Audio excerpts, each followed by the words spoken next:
Welcome to the NIEM-UML tutorial on modeling properties and associations. We assume that you have a little background for this tutorial, that you know the basics of NIEM and UML. Perhaps you've seen the NIEM-UML high-level introduction. In this tutorial, you'll learn about modeling properties and associations in NIEM-UML and how these relate to NIEM concepts.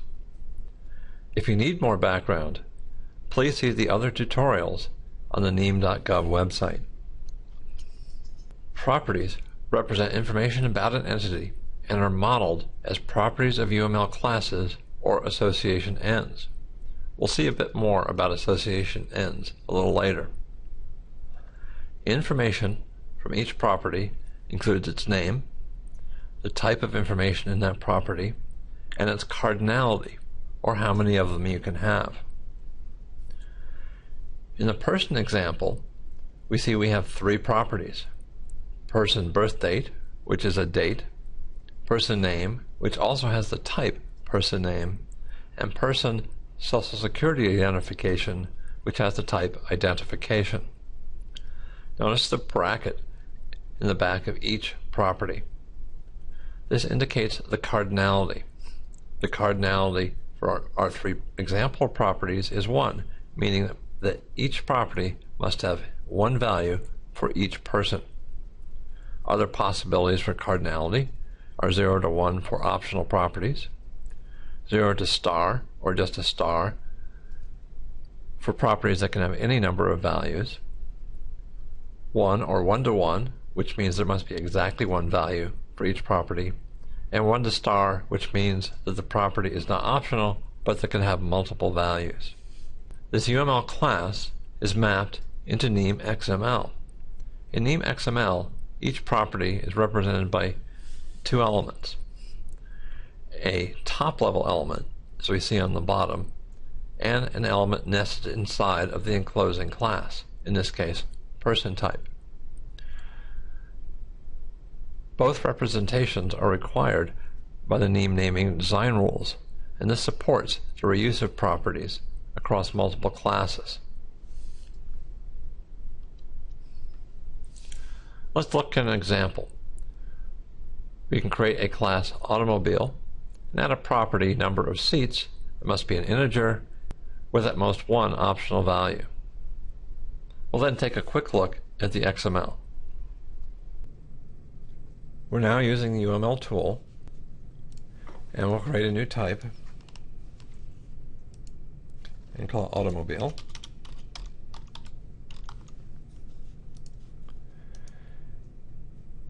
And we'll load the specification window to add an attribute.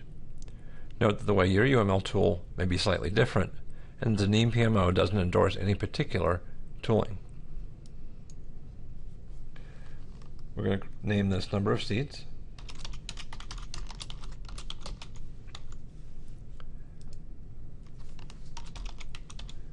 And select the integer type, being careful to select integer from XML primitive types that is used in NIEM. We're also going to set the multiplicity, how many we can have, to 0 or 1.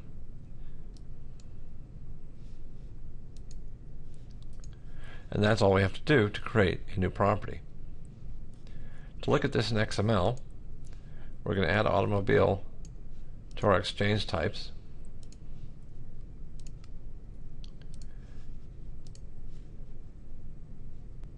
And based on the NIEM-UML standard, produce the MPD. Now let's look at a little bit of the XML that was produced.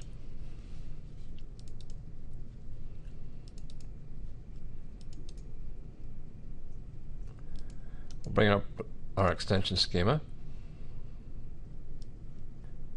First, we'll note the element number of seats as a global element that's defined according to the NIEM naming and design rules. We also note that the element is used within the automobile type to define the structure of automobile based on this property. And that's all there is to it.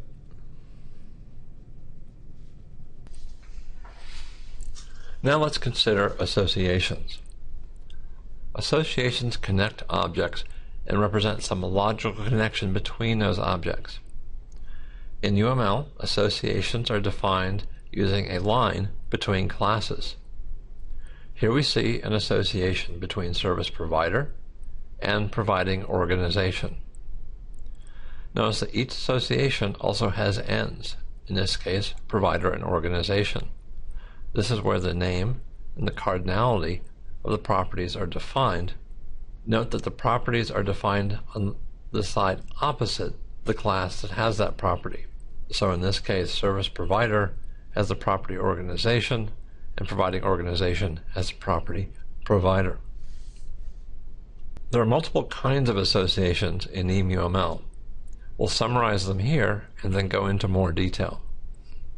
There are simple associations that are equivalent to properties. There's reference associations for connecting independent objects. There's association classes that provide more capabilities and allow associations to have properties of their own and be created and deleted independently.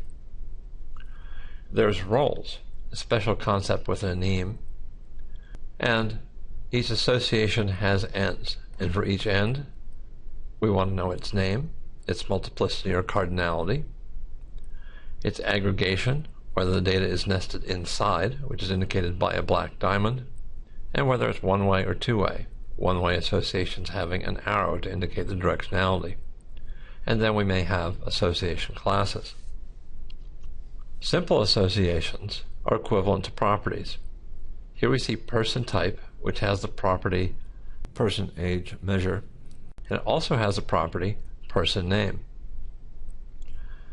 Since person name is an aggregation using the black diamond notation, and it has an arrow indicating it's one direction, it's essentially equivalent to a property. We could have shown the same thing as a property of person type or as an association.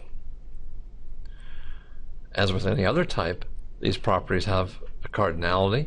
In this case, a person can have any number of names. Then there's reference associations. Reference associations connect independent objects. The data is not nested inside either of the objects, only a reference to the other object.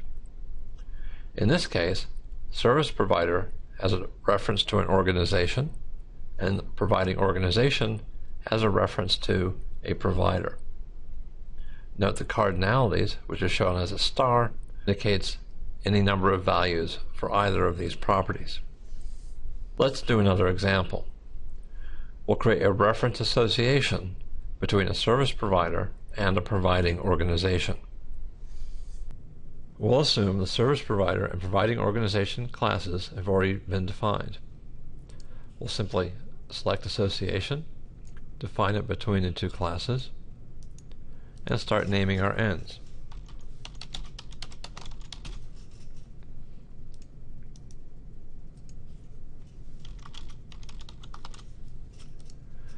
We'll then define the cardinalities.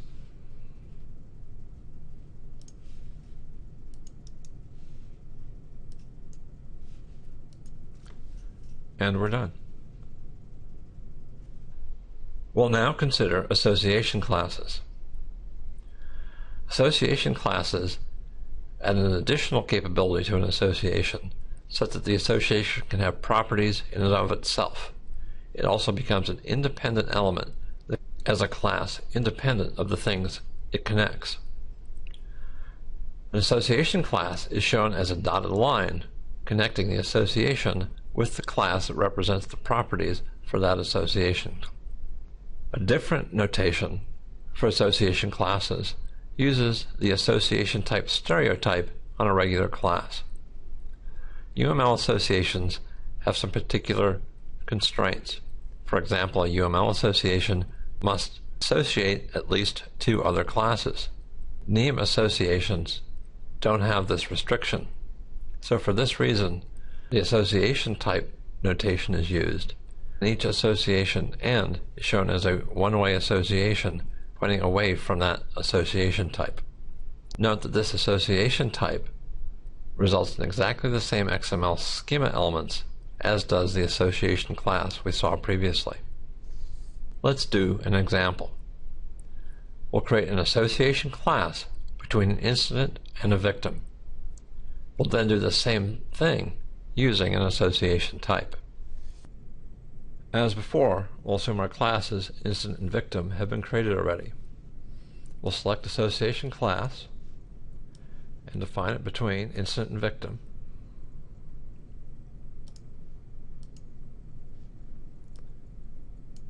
Give it a name.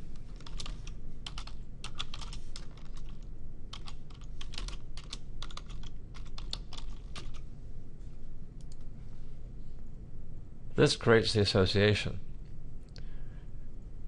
To make the example more interesting, let's also give this association class a property.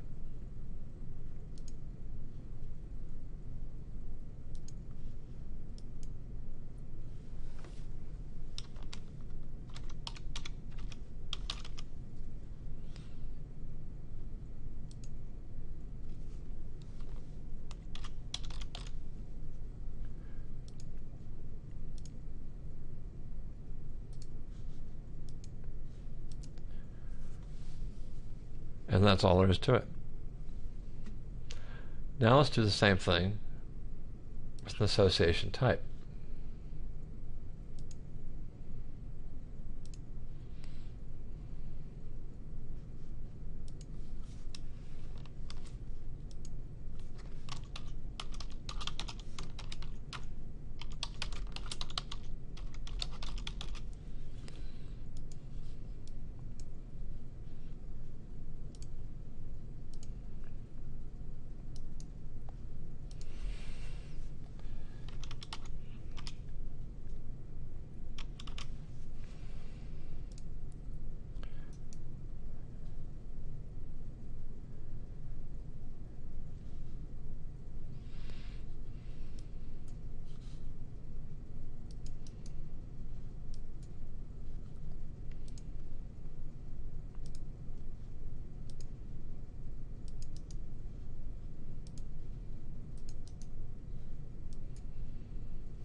Note that these two representations of the association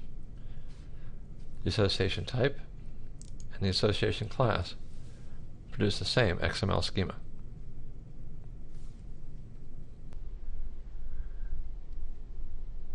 NIEM has a concept of roles.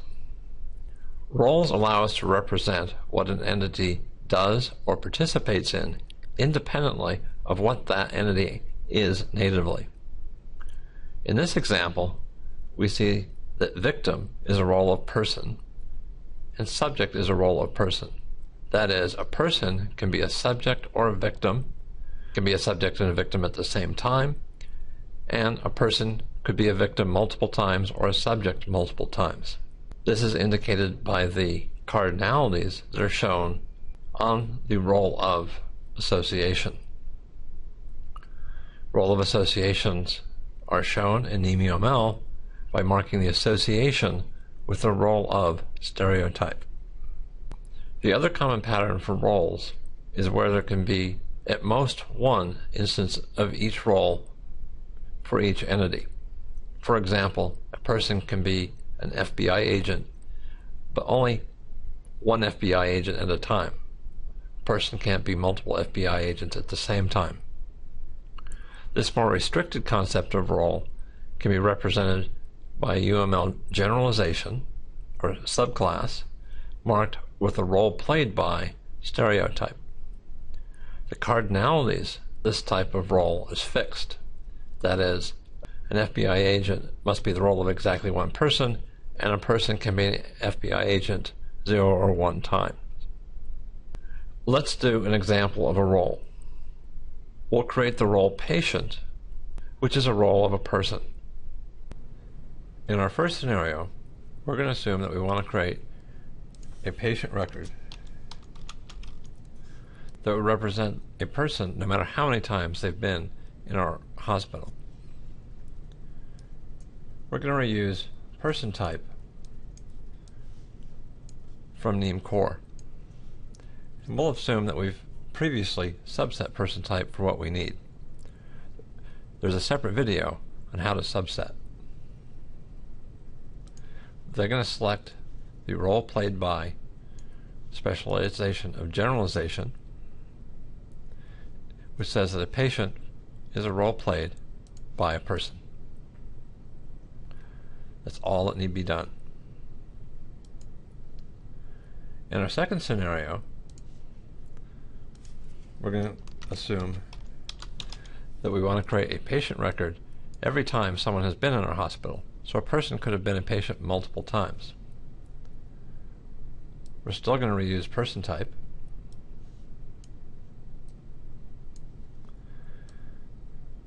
But this time we're going to create a role of association.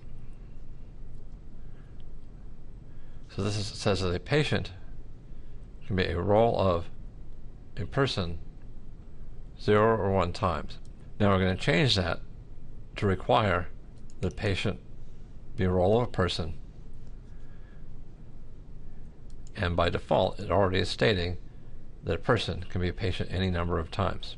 So this shows the two representations of roles and the different semantics each implies. NIEM and XML schema have a notion of properties that can be defined independently of any class and can be reused across classes. These are called top-level properties. UML has no native notion of such properties. All UML properties are defined within a class.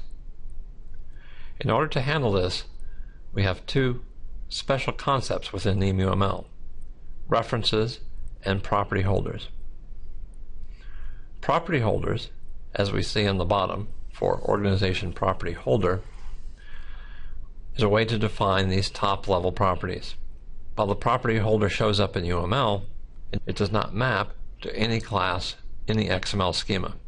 It essentially disappears. It's just there to hold the properties.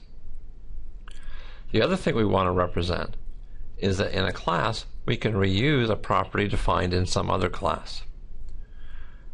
So in this example, organization item association in payload is being reused from the definition of that same property in organization property holder.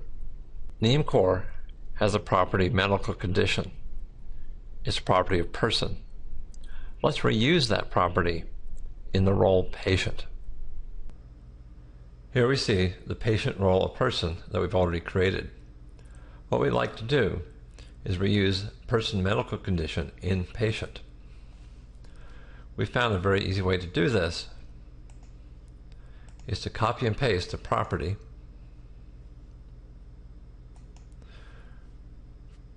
from the person type into patient. What we then want to do is define a references between these two properties.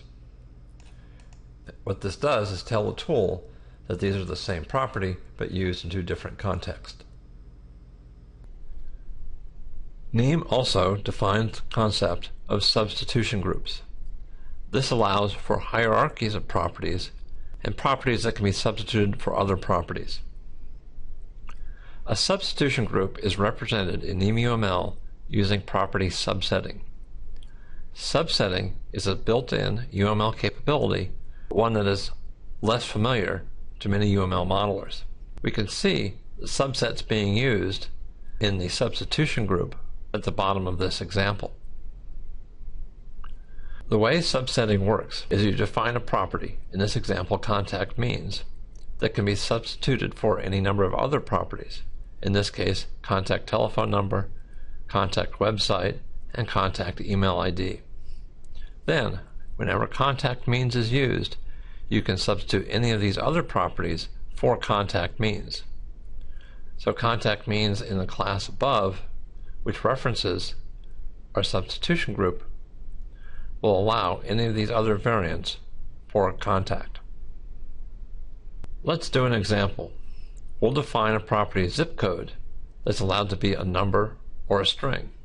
As you may know, in some foreign countries, zip codes are allowed to contain alphanumeric characters. Of course, NIEM Core already includes zip code, but we'll create another one just as an example. We'll create a new property holder for zip code.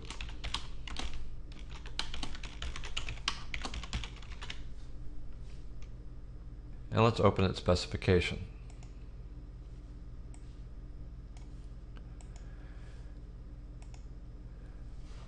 We'll now create a new property for zip code.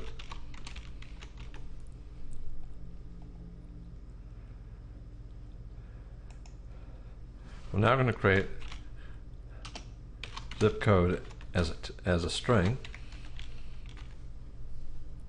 giving it the type string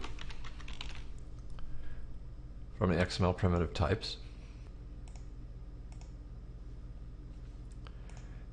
And here we're going to subset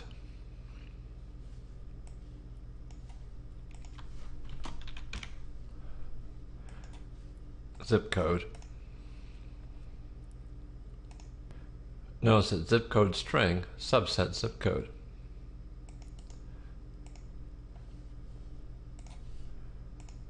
Now let's add zip code as a number. Give it the type integer.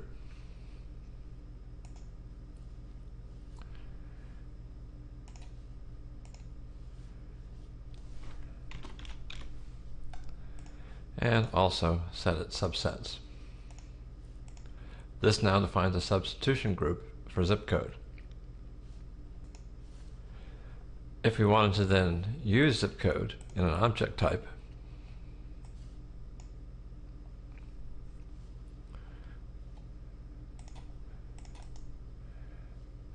we could copy and paste zip code.